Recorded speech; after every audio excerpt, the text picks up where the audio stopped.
Ukraine से रूस का कहना था कि यार कुछ भी करो, तुम नाटो में जाने की जिद मत करो। कि रूस का एकमात्र कारण क्या था जिसकी वजह से उसने हमला किया था? तो आंसर था यूक्रेन में बैठे जेलेंस्की की जिद कि वो नाटो का मेंबर बनना चाहते हैं। NATO North Atlantic Treaty Organization एक समूह है, 32 देशों का समूह है, और इन समूह के देशों ने 32 देशों ने एक कसम खाई हुई है।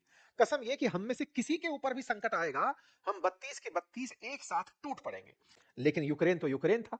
जेलेंस्की को लगने लगा कि रूस तो क्या ही करेगा हमारा, हम तो नाटो के साथ मिल जाएंगे, अमेरिका और यूरोप के देश हमें बचा लेंगे, हमारा क्या ही उखड़ जाएगा। कोई बात नहीं साहब, इन्होंने अपनी तरफ से घोषणा कर दी कि मैं तो साहब जाकर के नाटो में जुड़ूंगा। उस समय अमेरिका के राष्ट्रपति होते थे बाइडेन, जिन्होंने इन्हें सपना बेचा था कि देखो, अगर रूस और यूक्रेन में कोई संघर्ष नहीं है तो हम तुम्हें नाटो में जोड़ लेंगे। नाटो में जुड़ने की शर्त बोले ये है कि जो देश जुड़ना चाहता है वो युद्ध में शामिल ना हो।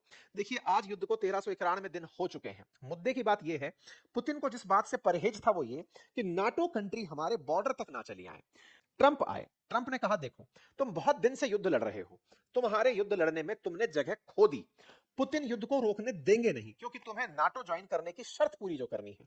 बेहतर होगा कि तुम नाटो ज्वाइन करने की शर्त छोड़ दो, तुम मना कर दो कि मैं नाटो ज्वाइन नहीं करना चाहता। पुतिन तुम्हें तभी मारना छोड़ेंगे कि यूक्रेन तैयार हो जाता है नाटो की जिद छोड़ने के लिए। मैं आपको याद दिला दूं कि ट्रंप के द्वारा विटकॉफ के साथ में अपने दामाद कुशनर को भेजा गया है, रूस को समझाने के लिए और यूक्रेन को समझाने के लिए। पुतिन जिस चीज पर माने वो बड़ी हास्यास्पद है। पुतिन ने कहा कि अगर वाकई में जेलेंस्की चाहते हैं तो मैं उन्हें एक ऑप्शन दे सकता हूं। बोले क्या? जेलेंस्की चाहे तो यूरोपियन यूनियन में शामिल हो सकते हैं। यूरोपियन यूनियन यूरोप के 27 देशों का एक समूह है, जो व्यापारिक समूह है। वो युद्ध साथ मिलकर नहीं करता, उसमें एक देश दूसरे देश की मदद की गारंटी देता है कि हम लोग ट्रेवल्स में मदद करेंगे, व्यापार में मदद करेंगे, एक दूसरे के साथ डील करने में, फ्री ट्रेड करने में आसानी रखेंगे।